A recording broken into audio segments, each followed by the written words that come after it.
Hello again. This is Great Work, a podcast and email helping people who do work we care about have better working lives. With me, Adam Sandel. The majority of teachers and doctors and nurses and social workers and others doing tough, meaningful work will spend years doing so alongside parenting children or caring for their own parents or others. We can't think about how people do meaningful work without considering the extraordinary challenge of caring at work while also caring at home. That goes for those of us who aren't looking after someone ourselves, but who have colleagues who are parents and carers too. And when women still shoulder a disproportionate share of home and caring responsibilities, let's remember that the majority of people in professions such as teaching, medicine, nursing, and social work are women.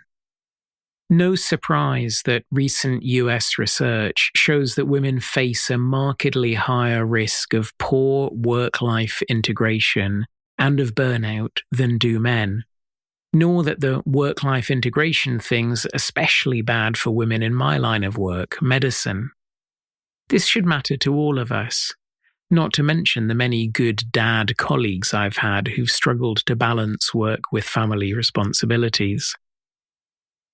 And many great work listeners and readers do work that involves caring for and about people. This adds a tension one mother described to me as, "How do I do right by both?" This is an unusual topic for me. Overwhelm and exhaustion from tough work, the loneliness of imposter syndrome, worrying you've screwed something serious up, all these I know well. And I have a couple of wonderful nieces, and there's a boy I've known since he was a baby who has become an important part of my life. But I have to rely on others to learn about how it's possible to stay afloat and even thrive while parenting or caring for others outside of work.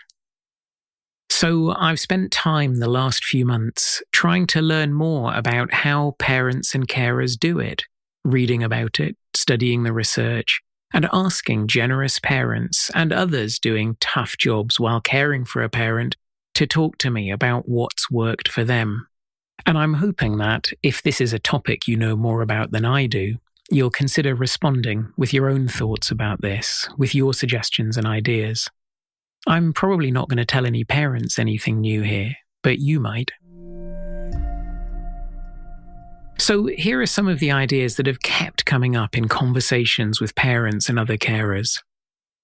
Number 1, if you have a partner, you have to share responsibilities fairly. Especially the mental responsibilities, the cognitive burden.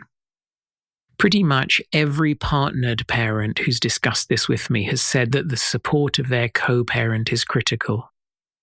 If you make a list of everything that needs doing, are both of you shouldering your share, not just the caring responsibilities, but all the other stuff that has to be done to keep the home in good shape, healthy food on the table, the clothes clean, and the bills paid? Are you modeling to your children truly shared parenting and household management? This is a topic about which a fair bit has been written. There's a wonderful book by Eve Rodsky called Fair Play, a game-changing solution for when you have too much to do and more life to live, that turns this into a thoughtful game, identifying, agreeing on the importance of, and then sharing out equitably all the things we have to do in a non-threatening way that's designed to improve relationships. Number 2, do you have a support network? Sharing responsibilities isn't an option if you're a single parent or carer. One single mother with a tough job talked to me about how important a support network, friends, neighbours, colleagues, has been for her, and the importance of being brazen about asking for help. And going out of your way to do favours for others, because what goes around comes around. The message: cultivate your support network. It's vital. Number 3, boundaries. This matters to those of us without caring responsibilities too, but it was a message I got most clearly from middle school teacher Sarah Wendell, with whom I recorded a previous podcast episode. Boundaries about how much you give and what you reveal of yourself at work, and boundaries and routines that allow you to switch off at work.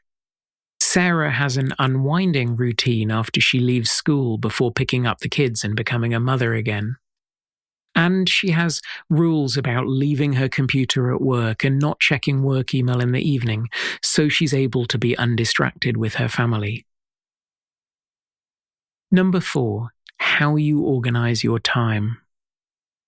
Laura Vanderkam's a prolific writer and mother of 5 children who examined in meticulous half-hour by half-hour detail how 143 high-earning women with at least one child living at home organized their time, and then wrote about it in her book, I Know How She Does It, How Successful Women Make the Most of Their Time.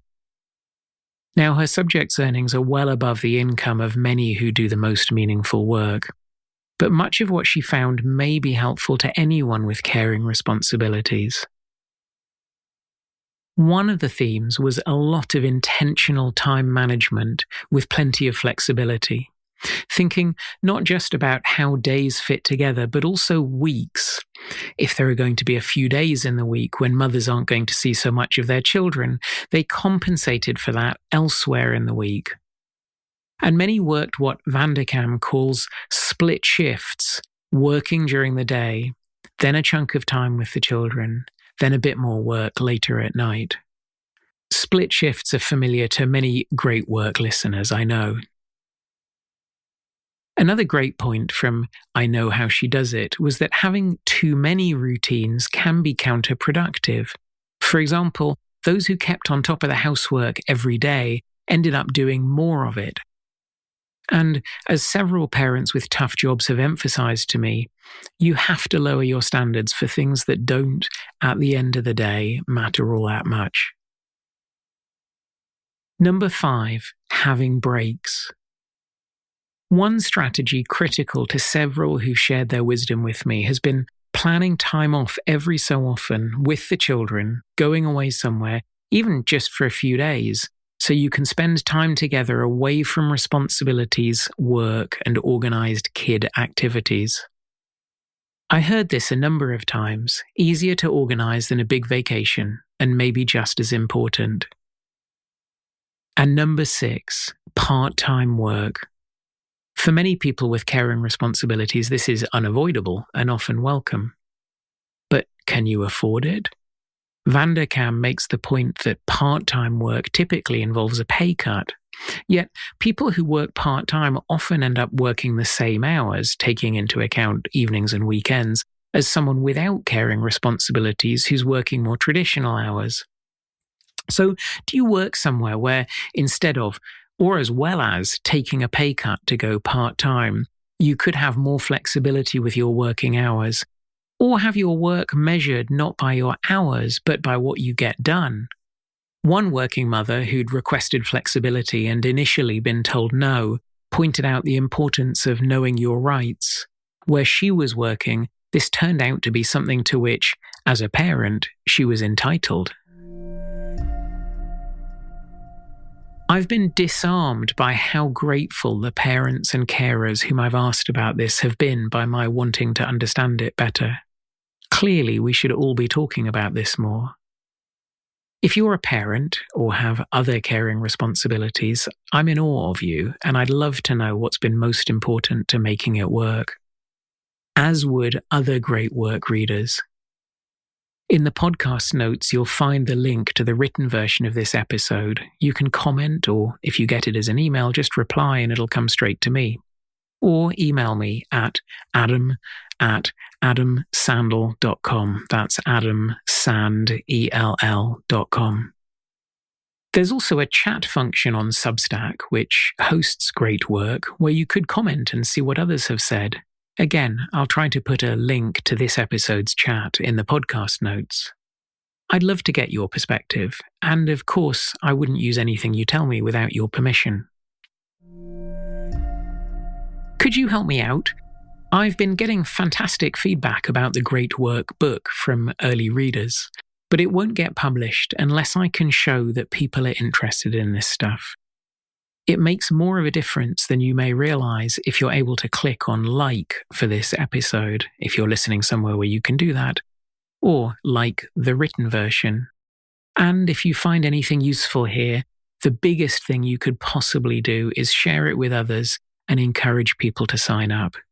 Thanks so much.